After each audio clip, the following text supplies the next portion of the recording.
이 시간에 함께 기도하겠습니다. 할렐루야. 주님 감사합니다. 무더운 여름 8월 첫 주일 주님 앞에 예배합니다. 주님의 은혜와 사랑이 충만한 이 시간 되게 하여 주시옵소서. 예수님의 이름으로 기도합니다. 아멘. 이 시간 우리 함께 찬양하겠습니다. 주 예수 내 마음에 들어와 나의 사랑하는 집 두고 함께 찬양하겠습니다. 주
함께 말씀 보겠습니다. 로마서 1장 8절에서 15절 말씀 한 절씩 여러분이 먼저 한 절 읽고 이렇게 하겠습니다. 시작. 먼저 내가 예수 그리스도로 말미암아 너희 모든 사람을 위하여 내 하나님께 감사함은 너희 믿음이 온 세상에 전파되리로다. 내가 그의 아들의 복음 안에서 내 심령으로 섬기는 하나님이 나의 증인이 되시거니와 항상 내 기도에 쉬지 않고 너희를 말하며 어떻게 하든지 이제 하나님의 뜻 안에서 너희에게로 나아갈 좋은 길 얻기를 구하노라. 내가 너희 보기를 간절히 원하는 것은 어떤 신령한 은사를 너희에게 나누어 주어 너희를 견고하게 하려 함이니 이는 곧 내가 너희 가운데서 너희와 나의 믿음으로 말미암아 피차 아니함을 얻으려 함이라. 형제들아 내가 여러 번 너희에게 가고자 하는 것을 너희가 모르기를 원하지 아니하노니 이는 너희 중에서도 다른 이방인 중에서와 같이 열매를 맺게 하려 함이로되 지금까지 길이 막혔도다. 헬라인이나 야만인이나 지혜 있는 자나 어리석은 자에게 다 내가 빚진 자라. 15절 같이 읽습니다. 그러므로 나는 할 수 있는 대로 로마에 있는 너희에게도 복음 전하기를 원하노라. 아멘. 예, 복음 앞에 당당하라는 제목을 붙여보았습니다.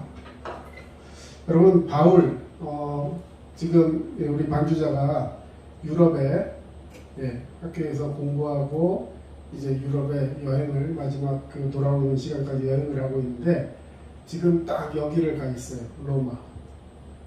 로마에 가서 지금 남부 시실리아 섬인가 그쪽에서 여러분 잘 알고 폼페이 그쪽에 지금 있다고 어제 이렇게 연락을 받았습니다.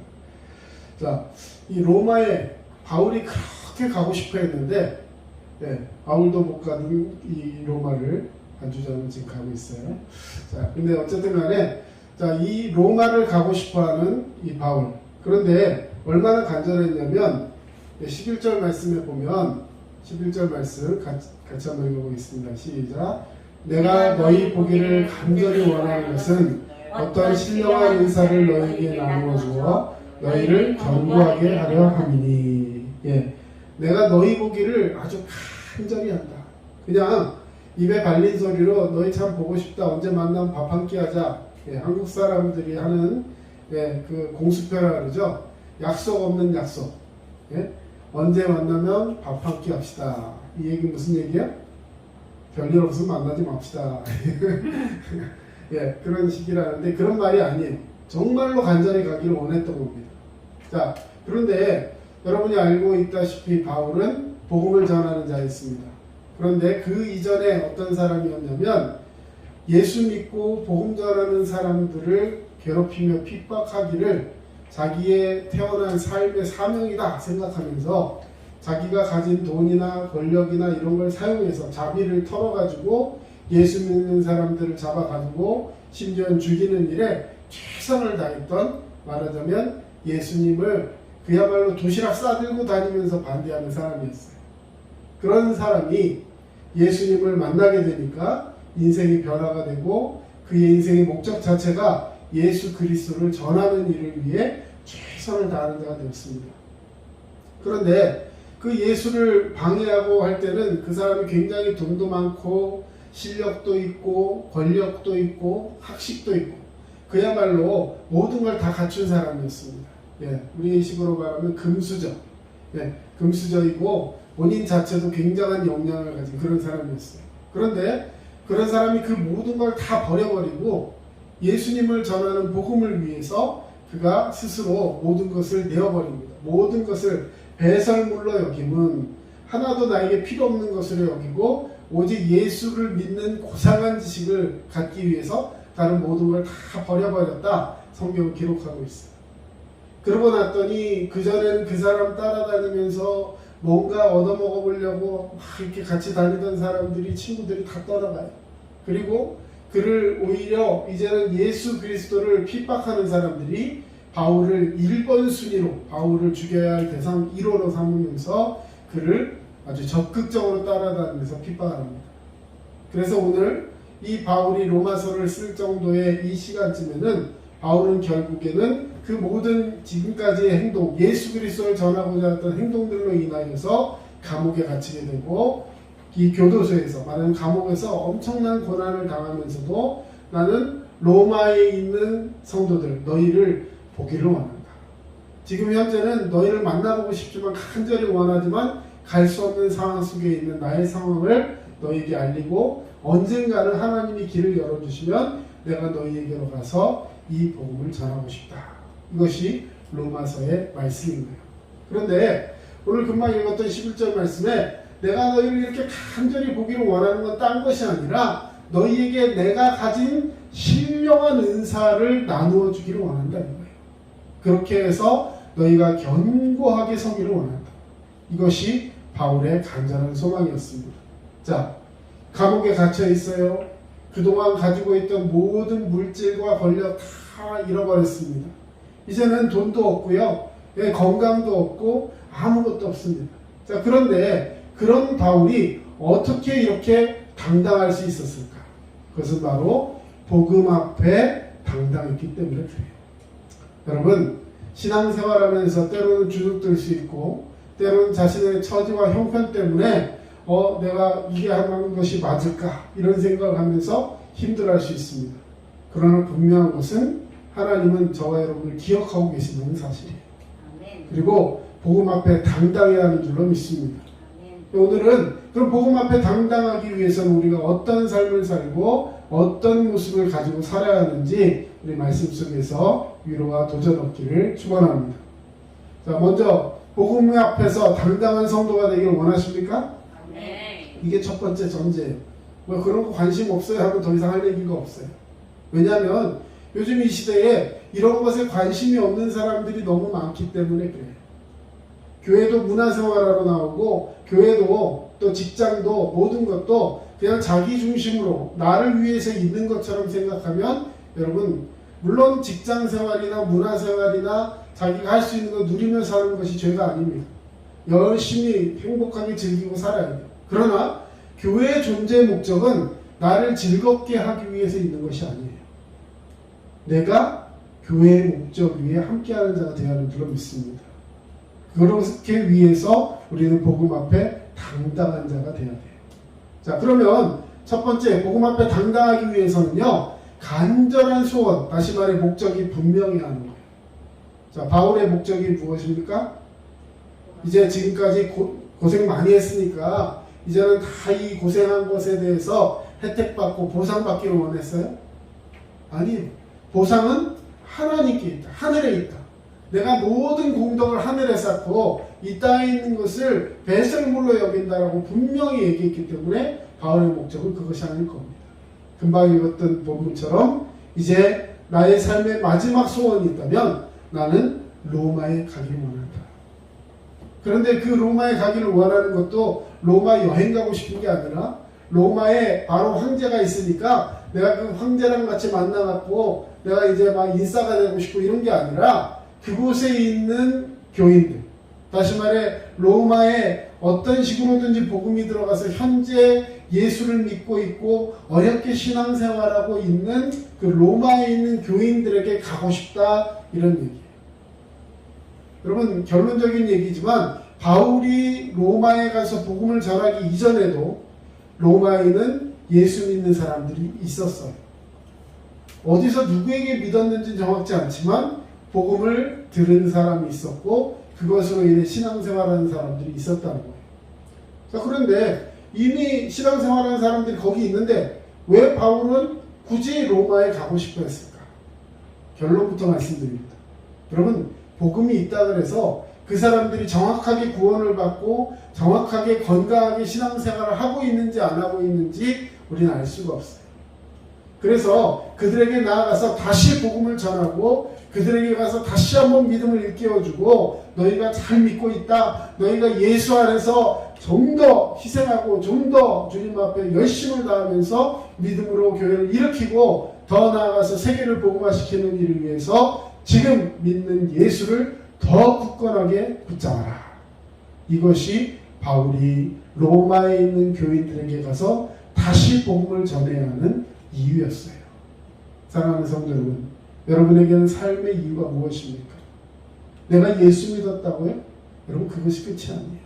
내가 믿는 예수를 우리 가족에게, 내 옆에 있는 친구에게, 직장에 있는 동료에게, 학교에 있는 친구에게, 내 문화권과 아니면 타 문화권 더 멀리 나가서 세계 저 만방 곳곳까지 나아가서 여러분 복음을 전하는 것, 이것이 하나님께서 오늘 우리에게 주신 사명인 줄로 믿습니다.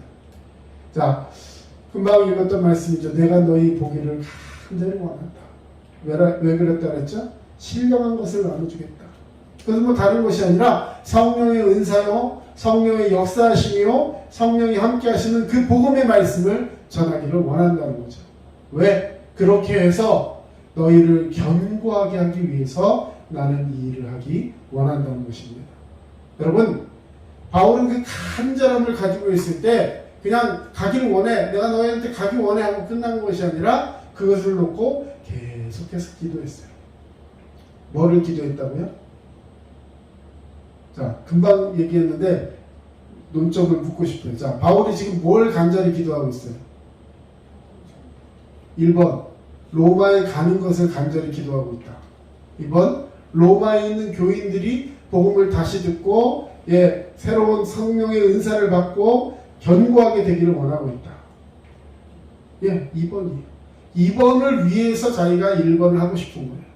자, 그래서 간절함을 가지고 있을 때 그것을 기도로 나타내고 또 기도하기로 한 것을 계속해서 기도하고 있다는 사실입니다. 우리 9절 같이 한번 읽어보겠습니다. 시작. 내가 그의 아들의 복음 안에서 내 심령으로 섬기는 하나님이 나의 증인이 되시거니와 항상 내 기도에 쉬지 않고 너희를 말하며. 자, 내 기도에 쉬지 않고 로마에 있는 너희 성도들을 말하고 있다라는 거예요. 그냥 한 번 기도하고 끝나는 것이 아니라 내 기도에 쉬지 않고 너희를 말하고 있다. 항상 쉬지 않고. 자, 그리고 이 모든 일에 하나님이 나의 증인이 되시기 원한다. 여러분, 굉장히 무서운 말이거든요.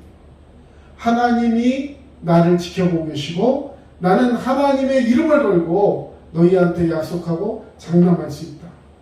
내가 너희를 기도하는 일에 쉬지 않았다. 너희의 이름을 나의 기도에 항상 이름을 넣어가는 기도하고 있다. 이거예요.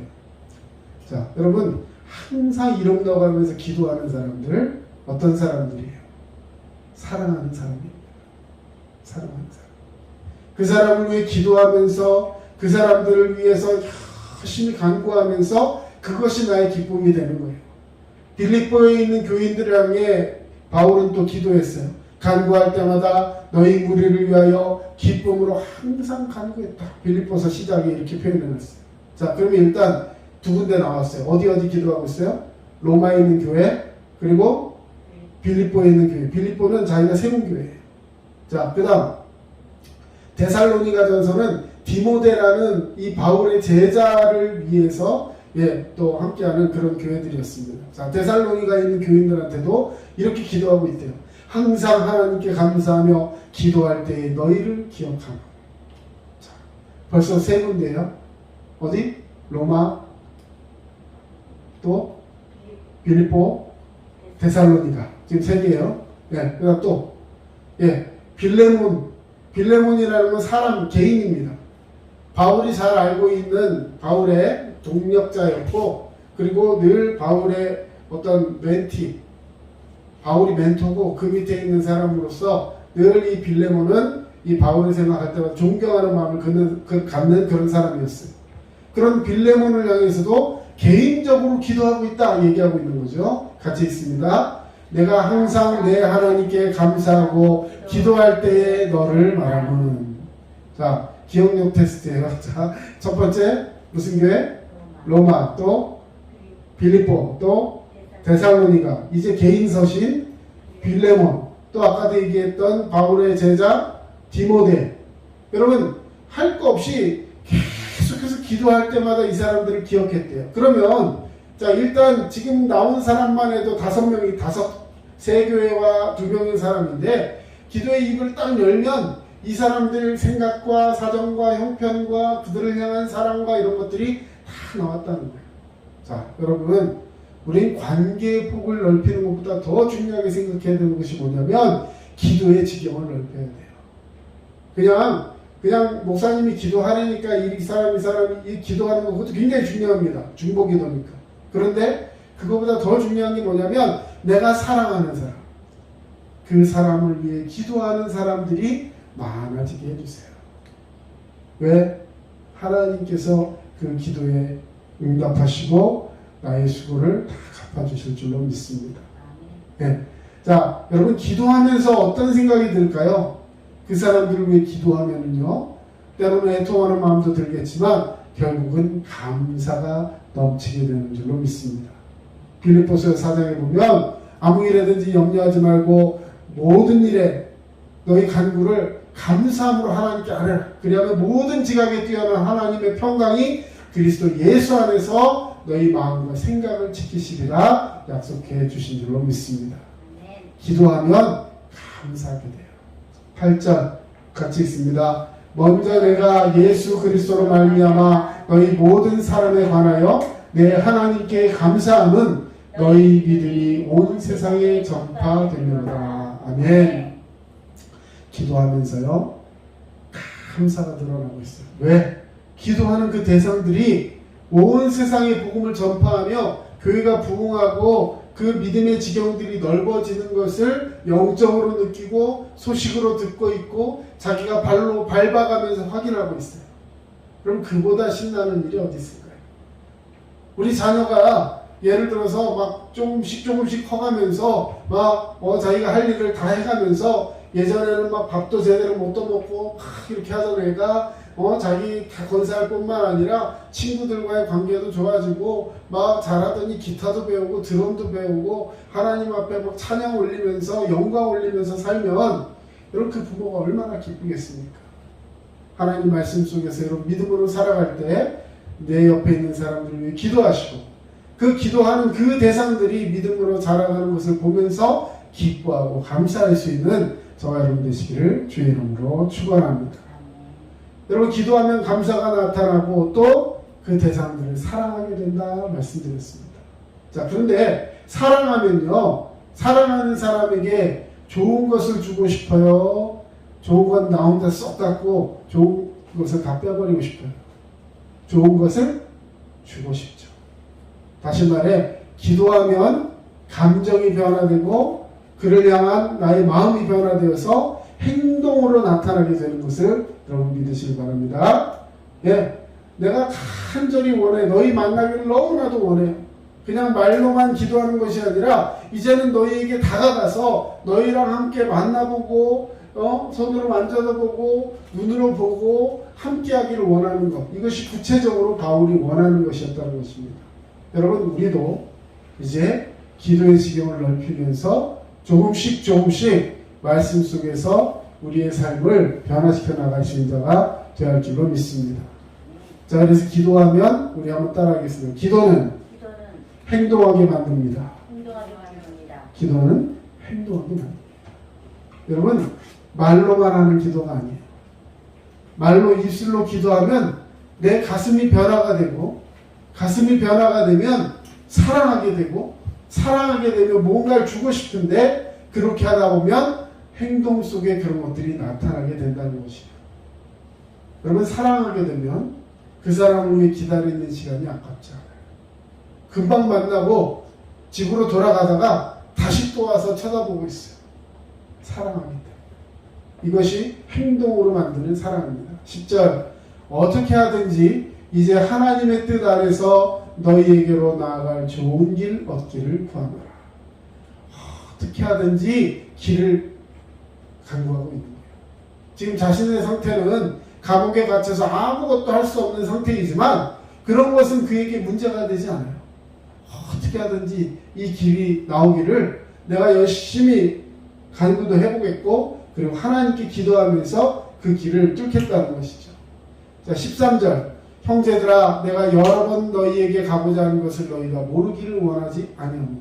자, 바울은 이미 여러 번 로마에 가기를 원했다는 거예요. 방법을 여러 개 해봤는데 현실적으로 길이 막혀가지고 못 갔을 뿐이지 여러 번 시도를 했다는 것입니다.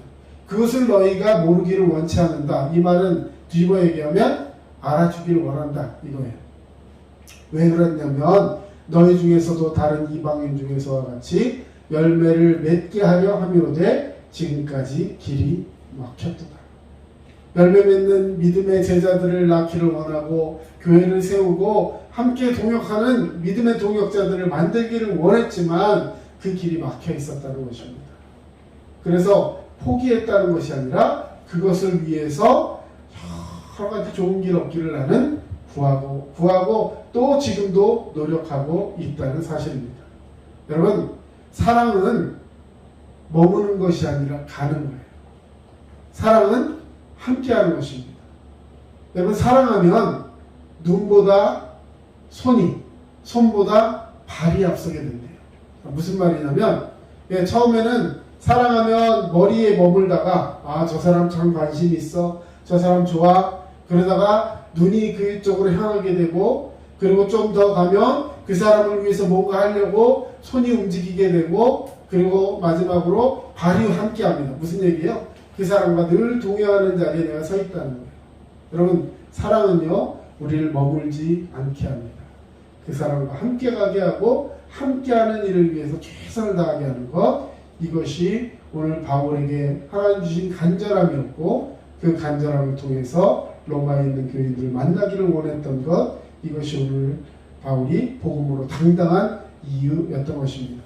자, 그러면 당당할 이유가 두 가지가 더 있습니다. 하나는 나는 복음의 빚진 자이기 때문에 그래요. 자, 빚, 부채. 빚을 지면 어떻게 해야 됩니까? 빚은 갚아야 되는 거예요. 요즘 막 문화가 가만 보면 어렵고 뭐 하면 이렇게 떼먹어도 되게끔 자꾸 이렇게 그게 얘기하는 것 같지만 여러분 아닙니다. 예를 들면 뭐 파산 신청하면 안 갚아도 된다? 여러분, 파산 신청하는 자체가 굉장히 힘든 거예요. 내가 앞으로 할 수 있는 모든 사회생활의 기회를 다 차단당하는 것이고, 물론 나중에 또 무슨 이렇게 회복하는 뭐 그런 구제 단계도 있겠지만, 여러분 그렇게 되는 것이 결코 좋은 것이 아니에요. 빚을 졌으면 갚아야 하는 거예요. 갚기 위해서 성경에 있는 말대로 사냥꾼이 이 새를 잡아놓고 혹은 사슴이 올무에 걸렸을 때 그것이 거기서 벗어나고자 하는 그 노력만큼 내가 빚을 갚기 위해 노력해야 된다. 성경에 기록되어 있어요. 자, 여러분, 짐승이 이렇게 올가미에 걸려 있을 때 얼만큼 거기서 빠져나오고 싶을까요? 그냥 몇 번 흔들다가 나 잡혔어 하고 있을까요? 전 예전에 이렇게 시골에서 이렇게 그 시골에 있는 사람들이 이렇게 철사를 이렇게 올가미를 놓는 것을 본 적이 있습니다. 토끼가 거기 빠져나오려고 하는데 나중에 잡았어요. 근데 보니까요, 발목이 거의 반쯤 끊어져 나갈 정도로 그걸 막 당기면서 도망가려고 하고 있었어요. 아마 더 당겨서 끊어졌으면 끊고 도망가고 싶어서 그랬을 거예요. 그런데 결국 끊어지지도 못하고 힘이 다 진이 빠져가지고 쭉 늘어져 있는 토끼를 사냥꾼이 그 동네에 있는 그 시골의 할아버지가 탁 깨갖고 오늘도 하나 잡았네 하면서 잡아가는 모습을 본 적이 있습니다. 여러분, 그 올가미에 갇혀서 언제까지 그걸 빠져나오고 싶으냐면 죽기까지 최선을 다해서 빠져나오는 것입니다. 마찬가지로 우리에게 어떤 빚이 있다면 그것을 갚기 위해서 최선을 다하는 것, 이것이 인지상정이고 성경도 우리에게 그것을 말하고 있어요. 그런데 바울은 이렇게 말하고 있습니다. 나는 복음의 빚진 자라. 고린도전서에 보면 사랑의 빚 외에는 아무것도 지지 말라, 이런 말씀이 있어요. 자, 결국에는 우리 그리스도인들은 사랑의 빚, 예수 그리스도의 복음의 빚진 자인 줄로 믿습니다. 14절, 헬라인이나 야만인이나 지혜 있는 자나 어리석은 자에게 다 누가? 지금 바울이 자기가 얘기하는 거예요. 내가 빚진 자. 자, 그냥 얼핏 이 말씀을 읽어보면 바울이 복음의 빚을 졌다는데 복음은 누구의 복음입니까? 예수님의 복음이죠. 예수님이 복음이시잖아요. 자, 그러면 누구에게 빚진 거예요? 예수님께 빚졌잖아요. 근데 뭐라고 해요? 헬라인한테 빚졌대요. 야만은 독일인이나 이런 유럽에 있는 사람들을 말하는 겁니다. 유럽인들에게 빚졌대요. 지혜 있는 사람에게 빚졌대요. 어리석은 자에게 빚졌대요. 아니 예수님께 빚졌는데 왜 이런 사람들에게 빚졌다고 얘기합니까? 내가 복음을 받고 이제 그 받은 복음을 예수님께 돌려주는 것이 아니라 예수님은 그 복음을 헬라인이나 야만인이나 지혜 있는 자나 지혜 없는 자나 이 복음을 들어야만 살 수 있는 사람들에게 전하라고 내게 빚을 지은 거예요. 그 사랑의 빚 때문에 내가 사는 거예요. 이제는 그들에게 복음을 전할 빚이 내게 있다는 것입니다. 그동안 유대인들, 베드로를 포함한 유대인 그리스도인들은 이 유대인들에게만 복음을 전하려고 했어요. 이제 그런데 바울은 하나님 주신 새로운 사명, 이방인에게 복음을 전하기를 원하는 것입니다. 그것을 위해 나는 복음의 빚진 자다 이야기하고 있습니다. 여러분, 예수 그리스도를 믿으십니까? 구원받는 줄로 믿습니다. 복음의 확신이 있으십니까? 구원의 확신이 있으세요? 그러면 여러분은 복음의 빚진 자예요. 그 빚을 누군가에게 갚아야 될 부채가 여러분에게 있는 거예요. 나 신앙생활 잘해가지고 행복하고 건강하게 사는 거 참으로 귀중한 일입니다. 근데 그게 다가 아니라는 거예요. 복음을 빚졌다는 것입니다. 여러분, 저희가 기뻐하여 하였거니와 또한 저희는 그들에게 빚진 자니 만일 이방인들이 그들의 영적인 것을 나누어 가졌으면 육적인 것으로 그들을 섬기는 것이 마땅하니라. 무슨 말이냐면 이제는 복음의 빚을 져서 우리가 믿음 안에서 새롭게 변화됐다면 우리도 갚아야 된다는 거예요. 근데 이방인들이 영적으로 이제 복음을 들어서 이제 구원을 받았어요. 자, 그렇다면 그 이방인들은 어떻게 해야 그것을 갚을 수 있는가? 물론 또 다른 이방인에게 복음을 전할 수 있습니다. 근데 또 하나 어떤 일이 있냐면 이제 영적으로 그 복음을 전했던 그 모교회, 예루살렘 교회가 어려움을 당하고 있을 때 그 교회를 나몰라 하지 않고 이방에 있는 교회들이 돈을 모아서 헌금해서 그것을 예루살렘 교회로 보냅니다. 역으로 선교가 갔어요. 결과적으로 어려움을 당하던 예루살렘에 그들에게 마른 땅의 담비와 같이 이 물질들이 사용되고 하나님께서 그를 큰 도움의 손길로 이용하셨다는 것입니다. 그런 과정에서 그 돈을 전해주는 사람이 복음을 들고 다시 가게 되고 그곳에서 있는 사람들이 도전받게 되고 우리가 이대로 주저앉아서는 안 되겠구나 하면서 현실적인 어려움 속에서도 복음을 들고 다시 살아야겠다는 믿음의 도전을 받게 되는 것. 이 모든 것들이 사랑의 빚을 갚는 믿음의 품앗이를 통해서 나타나게 되었다는 것입니다. 여러분 슈바이처라는 사람 아시죠? 슈바이처. 슈바이처가 직업이 뭐죠? 네? 크게 의사. 우리 보통 의사, 과학자 이 정도 알아요. 그런데 슈바이처는 원래 의사를 하려고 했던 사람이 아닙니다. 제가 아는 직업만 5개예요. 의사, 과학자, 그리고 원래 그가 했던 건 뭐냐면 음악을 전공했어요. 이 파이프 오르간. 음악을 전공해서 유럽에 있는 9개국인가 이게 순방하면서 순회 연주를 할 정도로 엄청난 연주자였습니다. 그리고 또 그러다가 신학을 공부합니다. 신학을 공부해서 신학학자로서 또 유명하게 되려고 합니다. 그런데 당시에 있는 교회들이 그의 신학이 건전하지 못하다, 그래서 목사님 못 된다 이렇게 하다가 나중엔 다시 소명을 받고 그가 선교사로 아프리카로 날아가요. 거기서 여생을 다 하면서 의사로서 또 선교사로서 신학자로서 음악 연주하는 사람으로 과학자로 이렇게 평생을 살아가면서 살았던 아주 귀중한 인물이 됩니다. 그런데 그 모든 일을 하게 된 계기가 뭐였냐면 어렸을 때부터 이 사람은 그야말로 금수저였어요. 바울 못지않은 금수저. 굉장히 집안이 잘 살았고 그래서 여러분 음악 공부시키는 게 쉽지 않거든요. 그런데 파이프 오르간 이거 엄청 비싸거든요. 근데 그런 걸 말하자면 집에다 놓고서 할 정도로 엄청난 집안이었던 거죠. 그런데 어쩌다가 친구랑 싸우게 됩니다. 근데 친구랑 싸우는데 어렸을 때 막 치고받고 싸우는데요. 이 슈바이처가 워낙에 좋은 집안에서 태어나고 먹는 것도 잘 먹고 막 이렇게 하다 보니까요, 등치도 있고 이러니까 친구가 졌어요. 싸우다가 슈바이처가 이겼어요. 뭐 싸우다 보면 이길 수도 있고 질 수도 있잖아요. 근데 이 친구가, 진 친구가 뭐라고 얘기하면서 싸움이 끝나냐면, 너는 집안이 좋아가지고 잘 먹고 하니까 힘이 좋아갖고 막 해서 내가 너처럼 집안이 좋으면 내가 이겼을 거야. 이렇게 얘기를 합니다. 그것도 아주 골치 아픈 친구죠.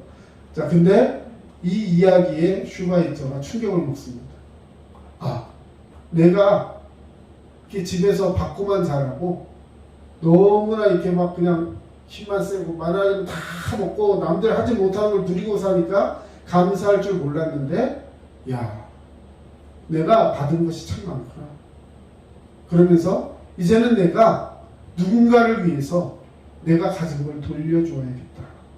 이런 생각을 하게 되면서 내가 30살이 되면 사람들을 위해서 뭔가를 하기 위해서 지금부터 준비해야 되겠다.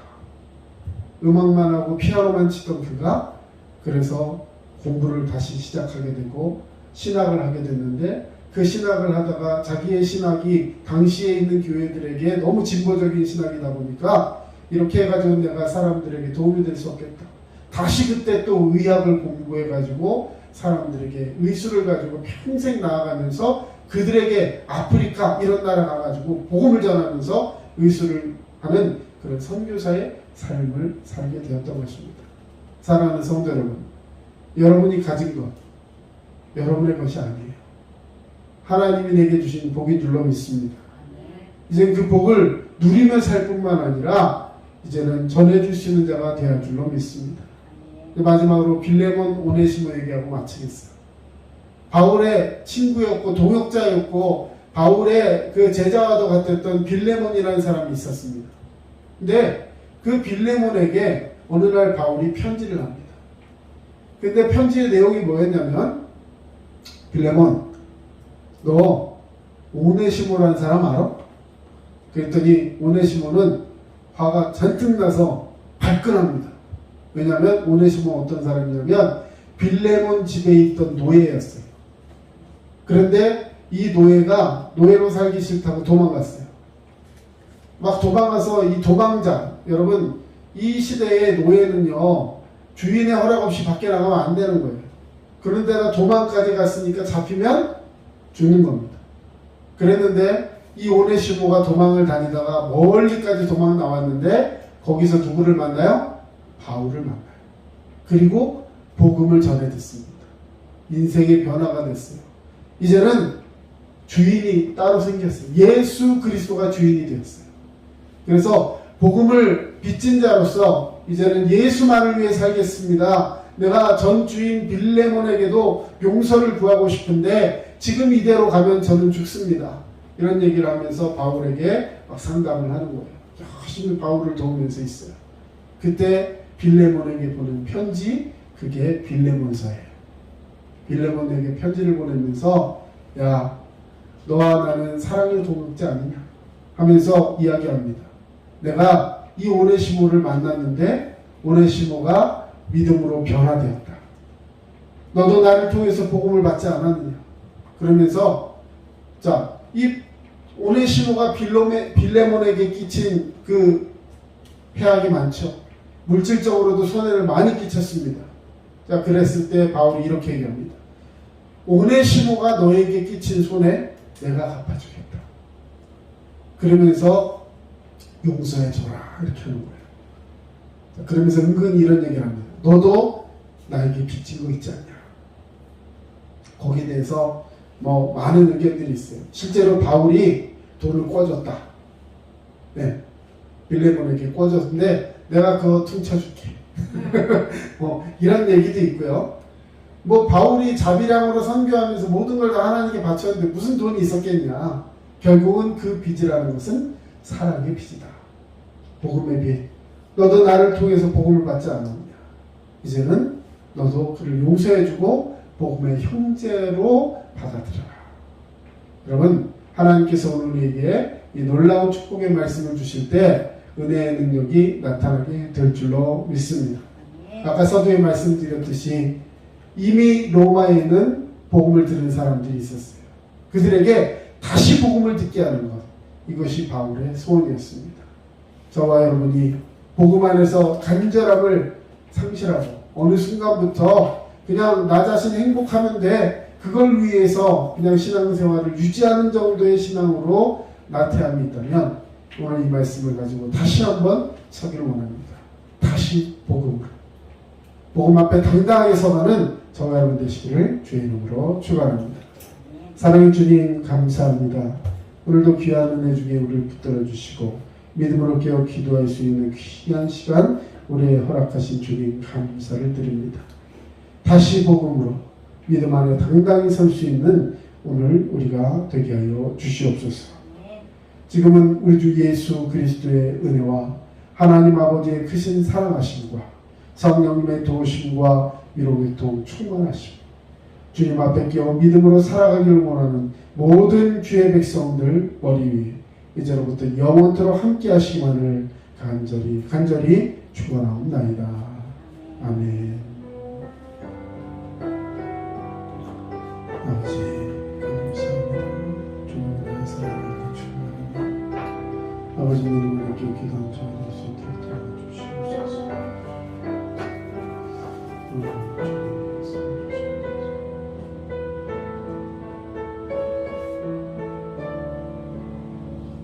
지금까지 남양주 다산신도시 두드림 침례교회 전체로 목사였습니다. 여러분 늘 복음 안에서 승리하시기 바랍니다. 감사합니다.